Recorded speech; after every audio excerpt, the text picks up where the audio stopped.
Hello everyone. Maharashtra Recognition of Trade Union and Prevention of Unfair Labour Practices Act. This act was enacted in the year 1971. It is also known as MRTU and Pulp Act, and it was enacted in the year 1971. It is a state legislation which is enacted by the government of Maharashtra by publishing a notification in the official gazette of state of Maharashtra. This act is applicable to industries in the state of Maharashtra in which 50 workers are employed. It is also applicable to all the industries as defined under Section 2J of the Industrial Dispute Act of 1947, and it is applicable to all the industries covered under Bombay Industrial Relations Act of 1946. Industry can be defined as a place where goods are manufactured and distributed in the market. This activity is carried on by the help of the employer and the employee. There has to be cooperation between both. But sometimes in the industry, when the management and the employees, they do not perform their respective functions, conflicts occur between both and the disputes occur. The trade unions, which are also a part of the industry, try to act as a bridge between the two, and they try to solve this conflicts, they try to solve this dispute. Recognition has to be granted to the trade unions. So the Industrial Court, which is an authority constituted under MRTU and Pulp Act, they grant recognition to the trade unions. There are certain conditions which have to be fulfilled so that the court grants recognition to the trade unions. The trade union should have 30% membership out of the total number of the employees employed in the industry. The trade union must have made provision for the governmental audit. They must make provision for the meetings of the executive committee of the trade unions. Prescribed fee must be paid. And if these conditions are fulfilled, the recognition would be granted by the industrial court. The industrial court can also refuse to grant recognition to the trade unions if the trade union is employer sponsored, if it is created with the malified intention of harassing the employees, and if before filing the application they had participated, they had commenced, instigated and continued the illegal strike. There is provision for cancellation of the recognition of the trade union as well. If any time the membership of the trade union falls below 30% and the other trade union claimed recognition before the industrial court saying that it is having larger number of the members, then the recognition can be cancelled. The recognition can be granted to the other trade union which is having a larger number of the employees as its members. The recognition can be also cancelled if it was granted because of the mistake, misrepresentation or fraud. It can be cancelled if the meetings of the committee were not conducted, if the provision for the governmental audit were not made. That apart, the industrial court can entertain the appeals, they can decide the appeals filed against the orders of the labor court, and they can decide the references made by the civil court on any point of law. The president is appointed in the industrial court. There are 2 members to assist the industrial court. Then we come to the investigating officers.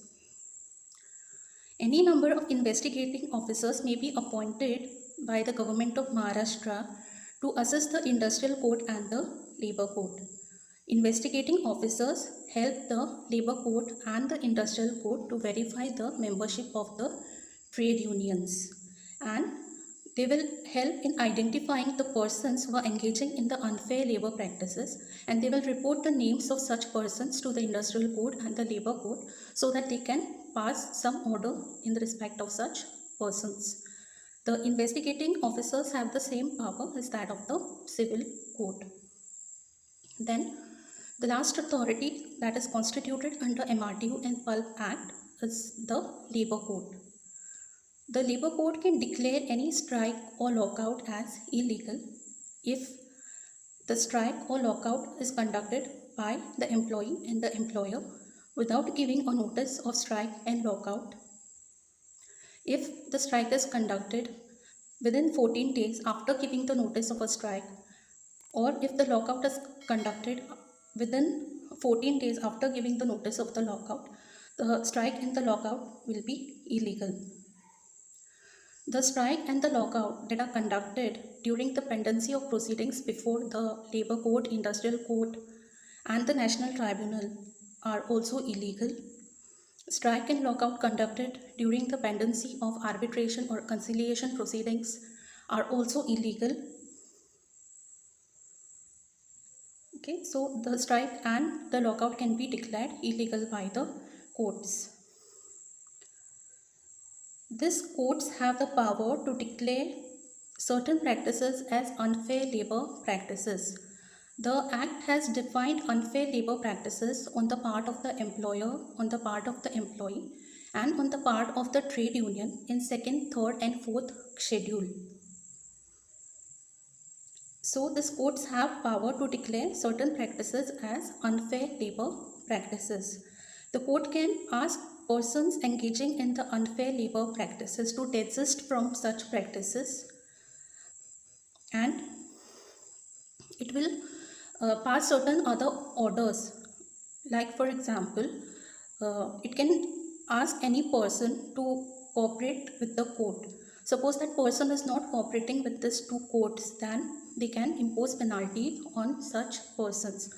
Suppose that this courts had asked any person to produce documents in the court and this person has not produced documents in the court, then punishment can be imposed on such person. The court has power to punish any person for its contempt, and the penalty can be imposed on the investigating officers if they disclose the confidential information which they were not supposed to disclose. The recognized trade unions, after they get certificate of recognition, can identify the problem of the employees and they can communicate this problem with the employers. Suppose the employer is conducting any inquiry, then the recognized trade union members can participate in the inquiry.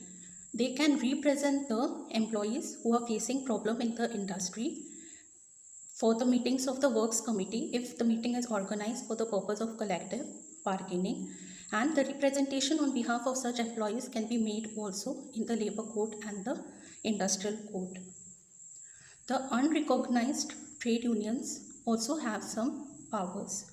Suppose any employee is wrongfully dismissed, he is discharged, he is retrenched, then he can tell these problems to the members of the unrecognized trade unions who will represent the employee at the meeting of the employer and the employee and highlight the problem of such employee.